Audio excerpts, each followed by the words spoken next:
Hello, my name is Krasia Tasio. I'm sidereal astrologer from the School of Ancient Astrology, the Magi. I will talk about the transits and the secondary progressions from the point of view of the ancient astrology. Both transits and progressions are part of the known continuous astrological techniques. They are called so because there are periods of time, moments in our lives when they do not operate, they are not operational on our horoscopes, on our destinies. It is if we talk about the primary directions, for example, they are continuous astrological technique for the same reason, because they are always operational, they always have an impact on our horoscopes. So we will define what the transits, and we will speak on how they were perceived in ancient times, um, in ancient Babylon, also by the medieval astrologers. By the medieval astrologers, they were called ingressus, and this is a term used by Greek, Arabic, Latin astrologers. Therefore, the term transits you will never find in the medieval literature. Actually, what are the transits?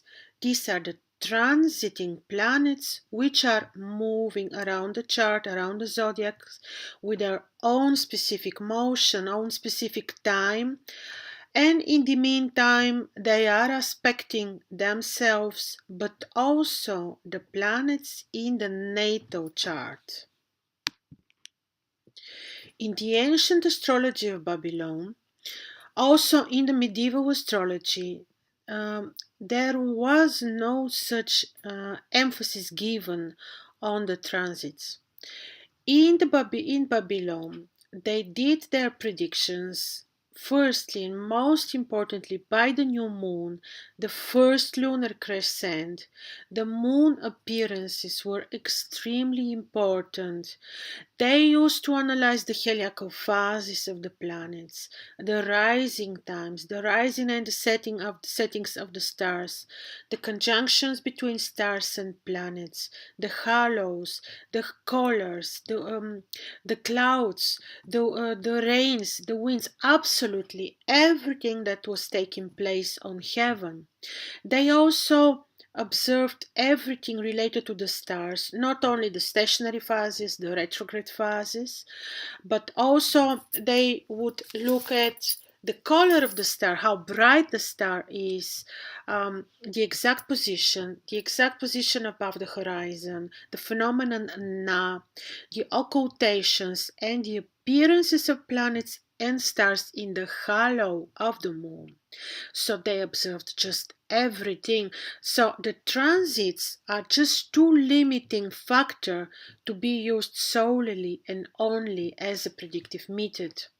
So, when we look, for example, at the Babylonian horoscopes translated by Rochberg, and these were horoscopes for the timing around the year 500 before Christ, so we would see how the Babylonians used to handle a horoscope.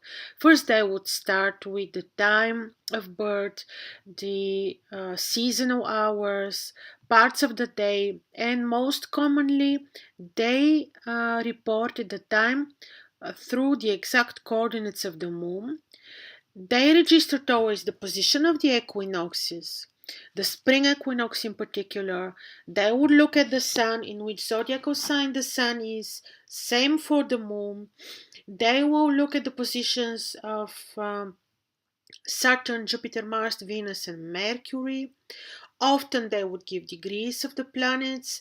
They always looked at the syzygy. You know what the syzygy is? The last conjunction or opposition between the luminaries before birth. And of course, they looked at the heliacal phases of the planets. So great importance was given to this synodic phenomenon, the phases of the planets. So the transits, the daily motion of the planets were um, described by the ancient astrology in terms of looking uh, at their phases of the planets, and they wouldn't limit themselves only within this particular analysis. The medieval astrologers mainly looked at how to calculate the chart, how to read the chart. They would look at longevity. They would look at appearances, character, health, profession, rank, social standing, finances, marriage, children. In addition, almost never specific method of prediction was used mentioned. They would use a lot of perfections, they would use primary directions, firdaria, and the transits were referred to as ingressus, but they were not really emphasized on. They were used like an afterthought or so.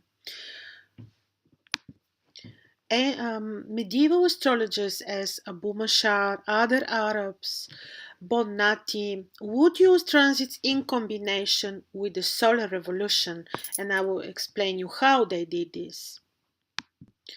They would also analyze the detailed motions of the transiting planets, the retrograde state, the stationary motion, the direct motions, apogees, perigees, translation of light, collection of light, cyclic phenomenon. There's synodic and sidereal periods. I will remind you what this is, but also they would look at their relations to each other as well, their relations to the natal planets. This was also closely observed.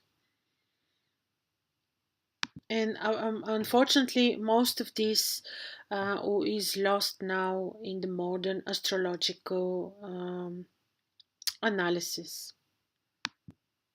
So before we looked at the transits and in particular how to apply them in practice, let me just remind that the transits are the detailed motion of the transiting planet, the retrograde phases, stationary, direct aspects, synodic and cyclic phenomenon, and relations between planets to each other and also to the planets and to the certain positions in the natal chart. So sidereal return of a planet is when the planet reaches the same original position in the sky relative to a fixed star. Synodic return is relative to conjunction with its own previous position or return to certain conjunction with another planetary body. So, in other words, the sidereal period of a planet is the planetary period, the time it takes the planet to complete a full orbit around the Sun, though the synodic period is related to the heliacal phases of the planets, which is counting the first appearance of the planet. All this is very important to know because we certainly, when look at the transits, we also need to look at the heliacal phases of the planets, and I recommend looking the video which gives details on the phases of the planets, called heliacal phases of the planets. Now these were some brief details before talking on how to use the recommendable use of transits. I will give some details now. Later I will explain the secondary progressions, and then I will show you a combined method on using the transits and the secondary progressions together. So the transits, now the first level of using the transits is to look at the returns of the planets to the positions they originally held. Let's look at this horoscope. Before looking at, of course, the transiting planets, you certainly need to be aware of the natures of the planets. You need to be able to distinguish malefic from benefic planets, and you need to be aware of the natures of the zodiacal signs and the houses the planets are in. Let's take Saturn, for example. Saturn is considered malefic planet. You need to know the nature of Saturn. You need to see where Saturn is placed. Now, Saturn is in the 11th house. We know that from the lecture on the houses and the rulerships of the planets, we know that the 11th house is the house of the good spirit. We know that the nature of this house is about the house has in general good nature, and it is about the dreams, the friendships, relationships. It is also about the plans one has. Having Saturn there, malefic planet, this would say that the person will have some lessons to learn or some obstacles in relation to the friendships, in relation to plans, dreams. We know that Saturn's motion through the zodiac to return to its original position is about 30 years. So we know that we will have Saturn return to its original place in the natal chart in around 30 years.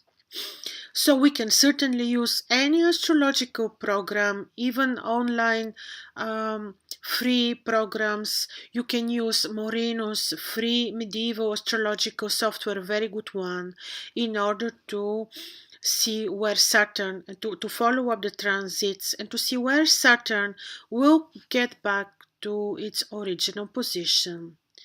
Knowing the nature of the house, knowing the nature of the zodiacal sign Gemini, knowing the nature of Saturn, the planet, we should know what Saturn will bring to the native at age around 30.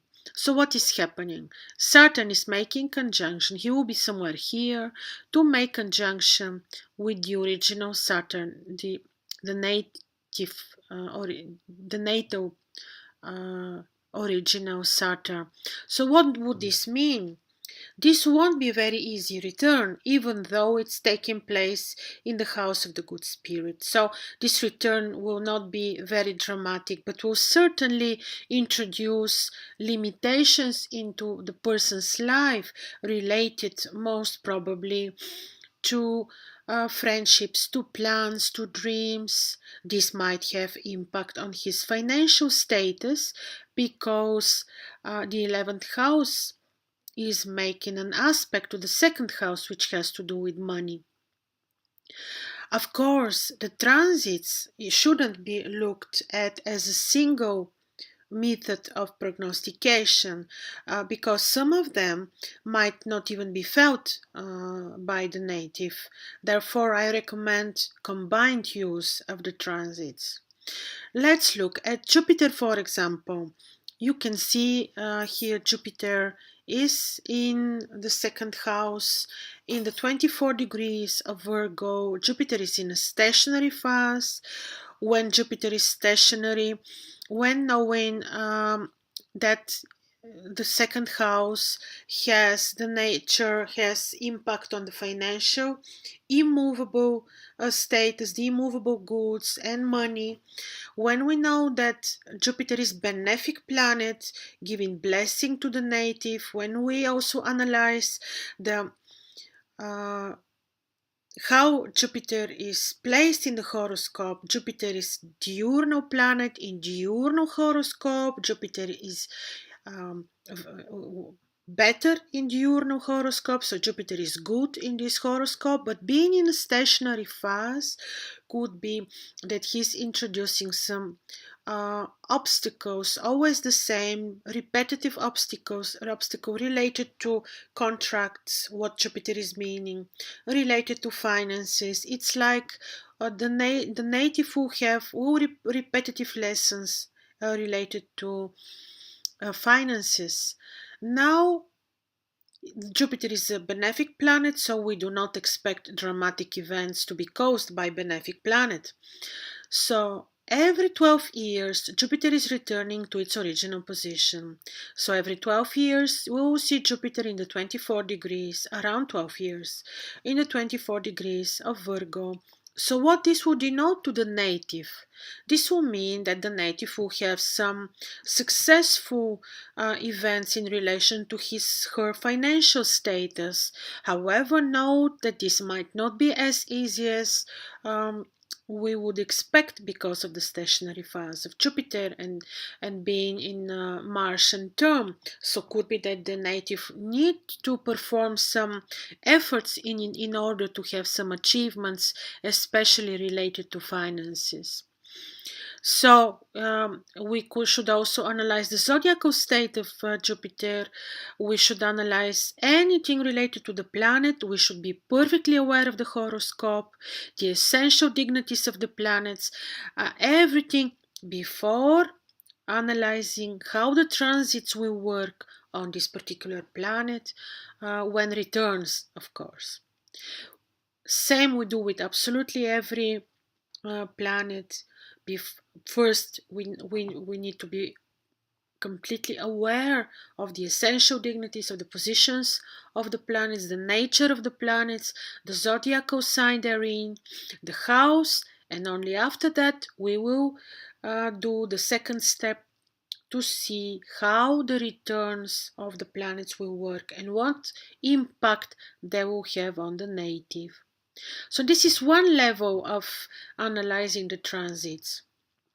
Of course, in ancient, the medieval astrologers in particular would combine this with firdaria, with profections, solar returns, primary directions, progressions. This is certainly something that we will discuss. But to continue with the analysis of the transits, the next level of analysis is to see the transiting planets on the angles. So which are the angles? Just to remind you, the angular houses are those that are on angles. So these are the first, the seventh, very often 10th and 4th. Why not always 10th and 4th? Because the angular houses are where the ascendant, descendant, midheaven, lower meridian are passing. For the different longitudes, you will have different positions of midheaven and lower meridian. So, for example, for certain places in Scandinavia, you could have upper meridian passing through 11th to 12th house, lower meridian 6th, but in any case, there where the meridians pass is always an angular position.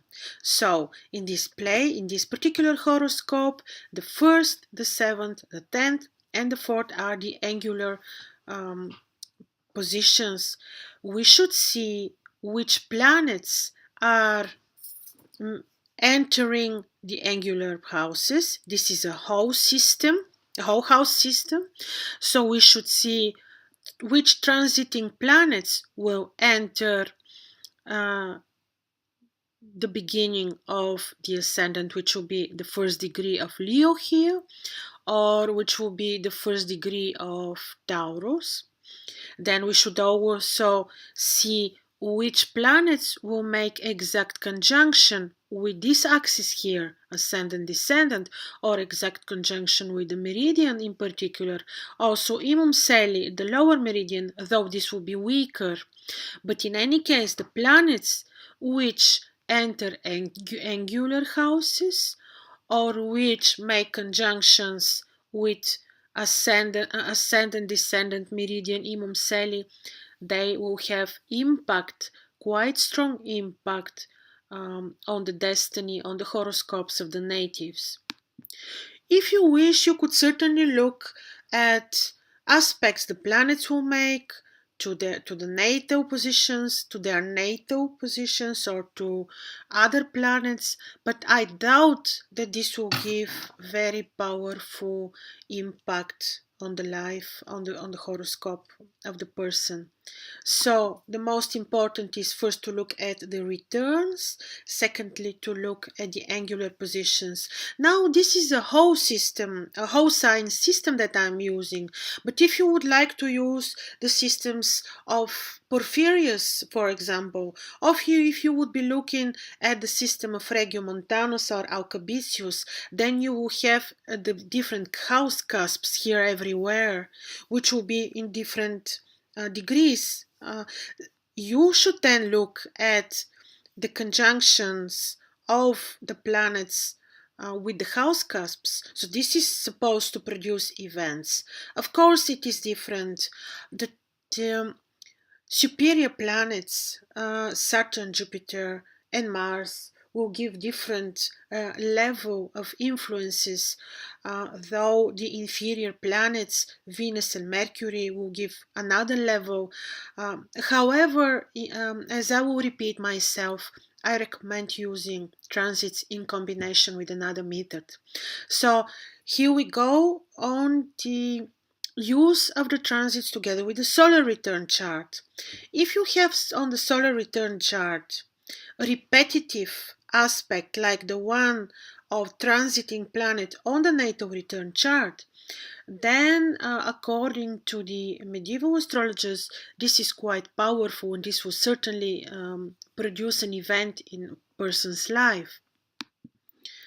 The transits only might have relatively little effect or no effect at all, or effect or low effect felt only emotionally on inner level. Therefore, to use them in combination with the solar return will be certainly helpful. When you produce the solar return chart, um, then you can look at the position of every planet, or starting with Saturn, for example. Then you can look at the transits of Saturn on the natal chart. And if these two match, if the position of Saturn in the solar return chart is matching the position of the transiting Saturn on the uh, natal chart, this would give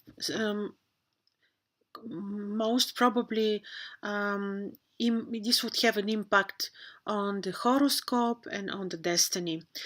For example, if you have a Saturnian return, and if Saturn is transiting and you see Saturn on the 30th degree of Gemini, if you produce the solar return chart and see Saturn on the exactly same position, same house, same configuration, this will certainly give event related to the nature of Saturn, related to the nature of the house, of the zodiacal sign.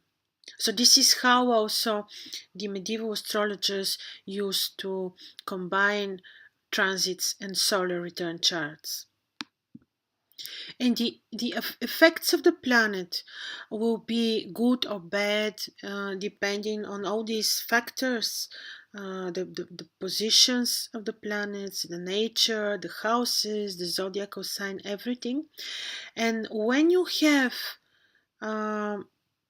such perfect return happening twice, once in the as a transit and secondly in the solar return chart, then this return will be especially strong. It will be like emphasized return. It is also known that even if the return is incomplete, it's like um, a return in which the time of the solar return, the returning planet does not make it back exactly to the very particular, the very degree in which it was in the natal, but it is only in the same sign.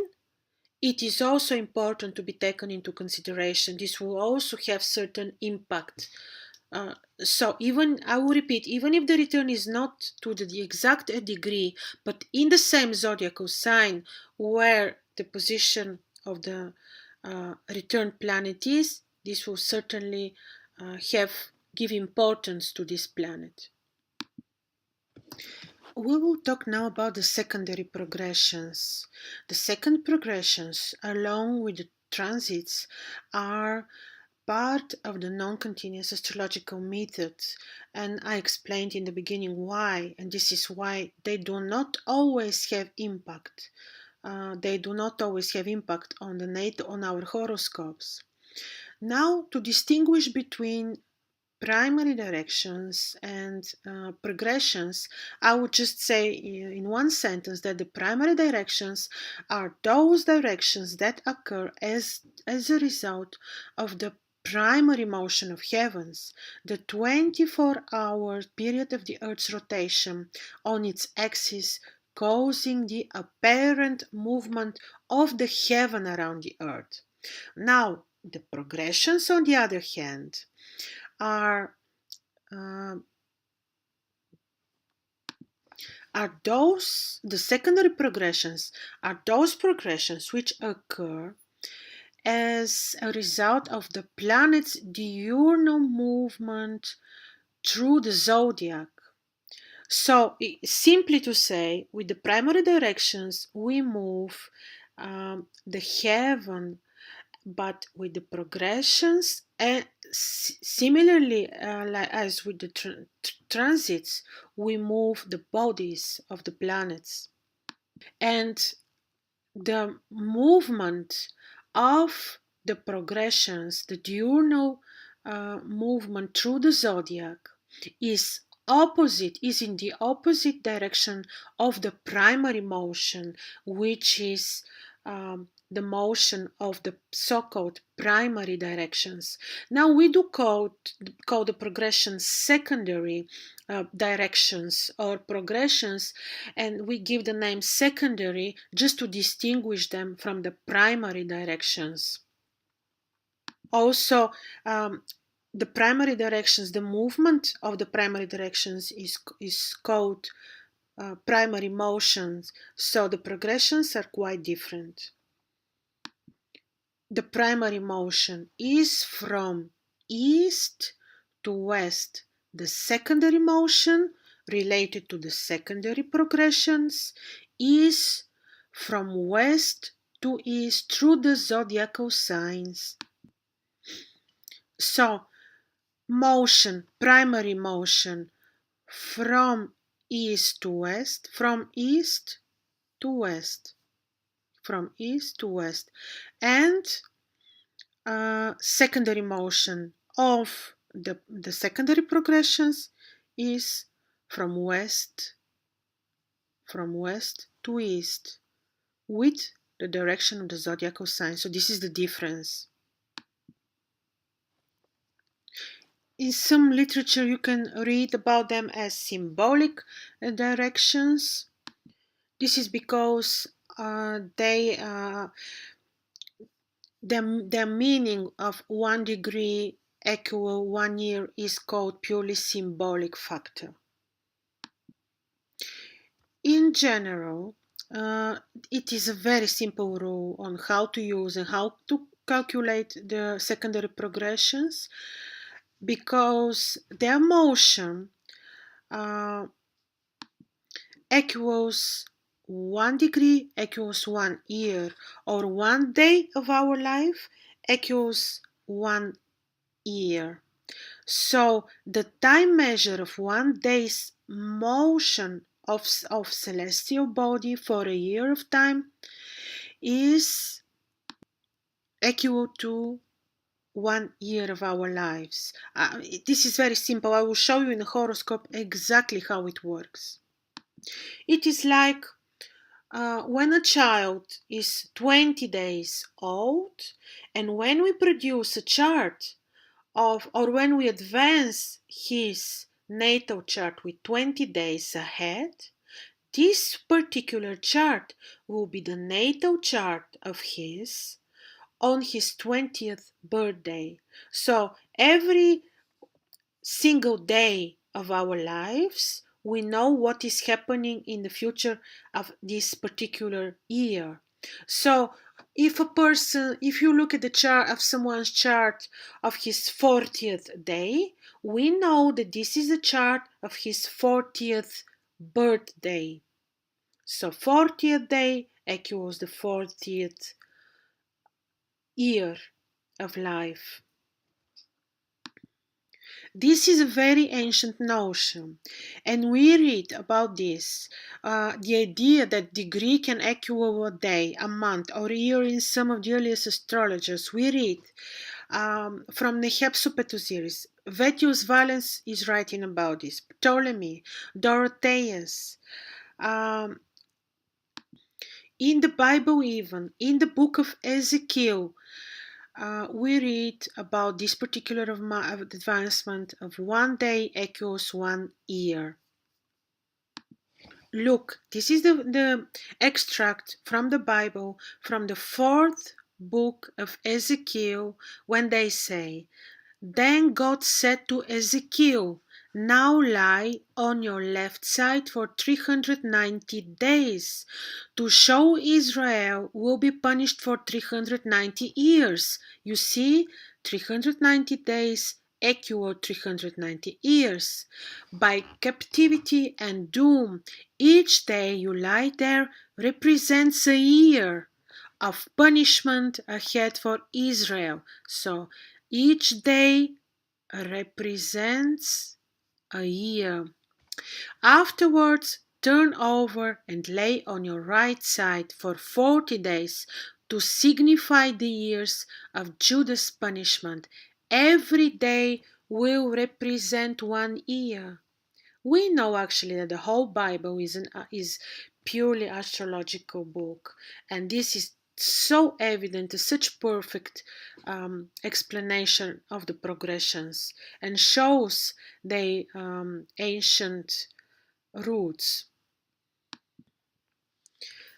This is an example horoscope. This is purely natal chart. This is not the progressed chart. Let's look at the position of the moon. It is known that some of the medieval astrologers would give special attention to the moon. Of course, the moon is extremely important. They would make secondary progressions. They would progress the position of the moon so many days after the day of birth, and this position of the moon will influence this particular many years after the day of birth. For example, they would find ephemeris to find the position of the moon like 20 days after birth, and this particular position of the moon will have impact 20 years after birth. So you see how simple it works. But let's look now at this particular natal chart. Now this is the moon. The moon is in 20 degrees of Gemini. I will advance this horoscope simply day by day to reach the 20th day of birth of the native. 20 days after birth, 20 days after birth, the moon is in the 16 degrees of Pisces. So what is this chart about? This chart, which is on the 20th date after birth, corresponds perfectly to the natal chart of the 20th birthday of the native. So this is purely the chart, the progressed chart of the 20th birthday of the native, and this is the progressed moon in the 16 degrees of Pisces, and we can make complete analysis based only on this. Of course, similarly with the transits, it's not recommendable to make analysis based only on the progressed charts.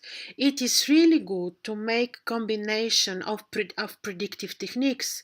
I am personally using primarily primary directions.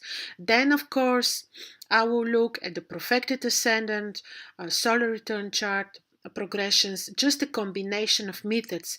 I will show you how, in a very useful manner, to combine these two predictive techniques that we speak about now, how to make combination of the transits and progressions together with the natal chart in order to be capable of making good analysis and predicting events.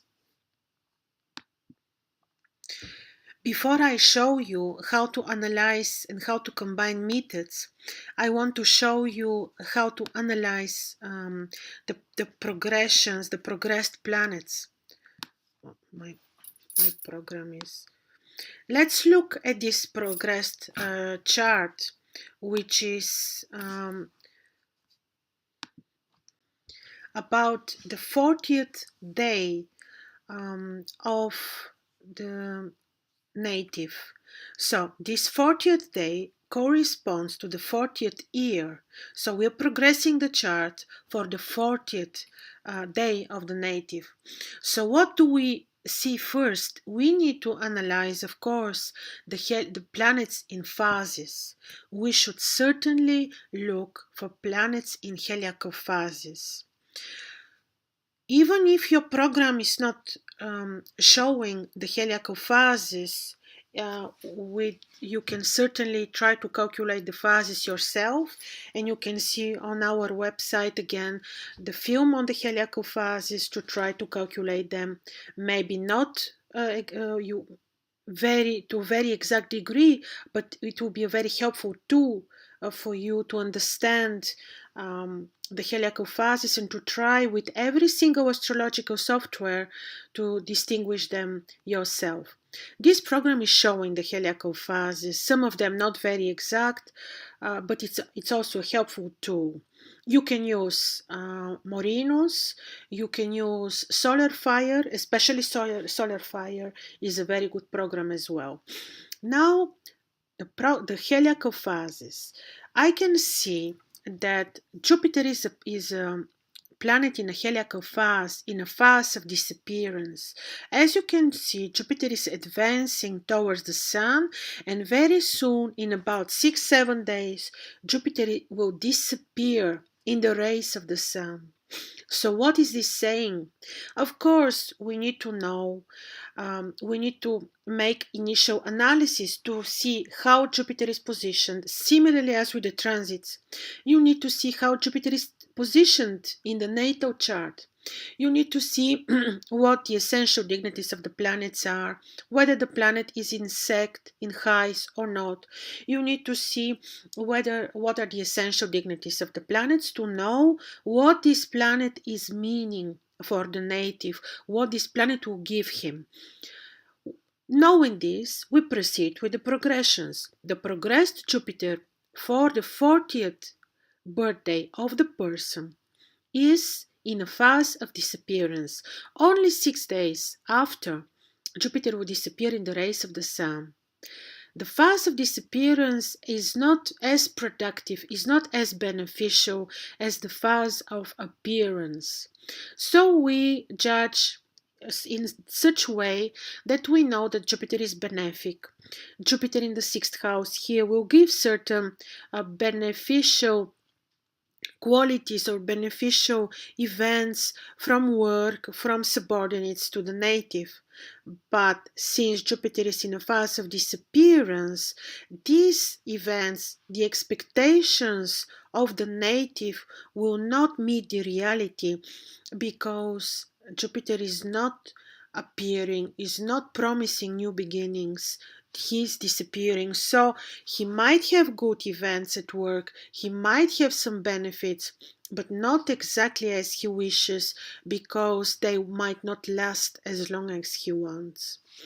So we look at this. Secondly, similarly as with the transits, we need to take into consideration planets in angles, planets making exact conjunction with the main axis, which are the ascendant, descendant, mid-heaven, lower meridian. And then the most useful way of using the knowledge of progressions and transits, I advise to be the combination of both towards the natal chart. And I will show you very simply how. Before continuing with my example, I want to quote Valens, how Valens, in his final book from the anthology, I think it was book 9 from the anthology, how he in particular is making use of the progressions. So he's saying that which star, if any, is in the ascendant. So first he starts with the ascendant, angles, as I told you. And it's coming into conjunction with another star. You know that in antiquity, stars, they also named the planets. And whether it is moving from an angle to a point following or preceding an angle, or from a point preceding an angle to an angle, or whether it was rising at the date of the delivery but is not setting or coming to some unrelated phase or to something better. You may consider these to be the periodic forecasts. This is how Valens is using the progressions. As you can see, he also mentioned the heliacal phases that he takes into consideration and the angles. A planet entering the ascendant, coming into conjunction with another star, or he's talking about periodic forecasts, whether the planet is moving from an angle to an angle. This would say if in the natal chart the planet was in an angle and it is coming on the progress chart in another angle, like if the planet was on the ascendant in the natal chart and on the progress chart will be on midheaven or on the meridian, this planet will have certain important influence on the particular year. So this is what he means. This is how we need to look at the progressions to see how they are positioned in the natal chart, and then to see how they are positioned in the progressed chart. And of course we start with the angular houses, which planets are in the angles, and the heliacal phases. And on the meanings of the heliacal phases, I recommend that you look at the video on the heliacal phases, the 4 videos. So let's look at this example. This chart looks a bit complicated, but it isn't. You can have this chart produced from Moreno's Solar Fire any program. Now, the inner circle is the natal chart. The middle circle is the progressed chart. So here is the progressed chart, and the outer circle are the transits. So this is the recommendable use of combined method with natal chart, progressed chart, and transits. Of course, this is simple to have them combined in one big circle. You can certainly have the 3 charts and look at them separately, and then just seeing how one planet is positioned on another, and so on. This particular view of the charts is just a simple way to put it, but you can certainly look at the 3 of them separately, like I do sometimes, for example. So the approach is to start with the transiting planets. So we look at Saturn, Jupiter, and Mars, to the progressive chart, to the ascendant, the sun, the moon, and the meridian. And there you limit yourself with, because these are very important key positions. And when you have transiting planets aspecting these key positions on the progressed chart, this would certainly produce event and will have important impact on people's destinies. But you will be searching for exact conjunction. Saturn, Jupiter and Mars making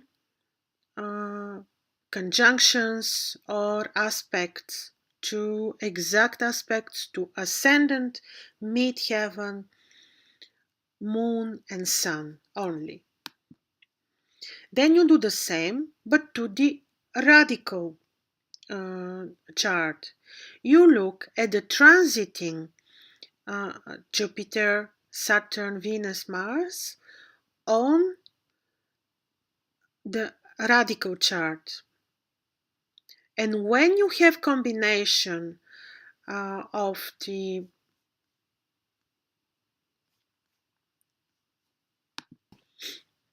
transiting planets impacting the progressive chart, impacting the on the radical chart the sun, the moon, and the ascendant and the meridian, this will be important and this will be produced an event. For example, you look at the transiting Venus, where the Venus will make exact aspect to ascendant of the progress chart, ascendant of the radical chart. Then you look at Venus. If Venus will make any exact aspect to midheaven of the progress chart and of the radical chart. And then you look also at Venus, whether will make aspect to the sun or to the moon, first on the progress chart and secondly on the radical chart. And so you do with every single planet. And then you should know what this would produce. For example, if you have Venus making exact conjunction with the ascendant of the progressed and of the radical chart, then it will have impact on the health, on the personal benefits, on the personality, some good effect because Venus is benefic planet. If happening on the ascendant, if Venus, for example, is making exact aspect to with the meridian or of the progress chart and or with the radical chart, you should know that the person will have some achievements with work, with the deeds, will achieve some rank, not as powerfully as Jupiter, but will have some benefits financial for the deeds or for the for work. So this is how you do. Then of course you see how Venus is aspecting on the progress chart the sun and the moon, and this will certainly, if the sun, will have to do with the consciousness, will have to do with the health, with the achievements, with the rise at work, knowing of course where originally the sun is placed in the natal chart. With the moon, this could bring some goods for the home, for the house, for the mother, for the general health, for the intuition, for anything that the moon is meaning and related to the original place of the moon in the radical chart.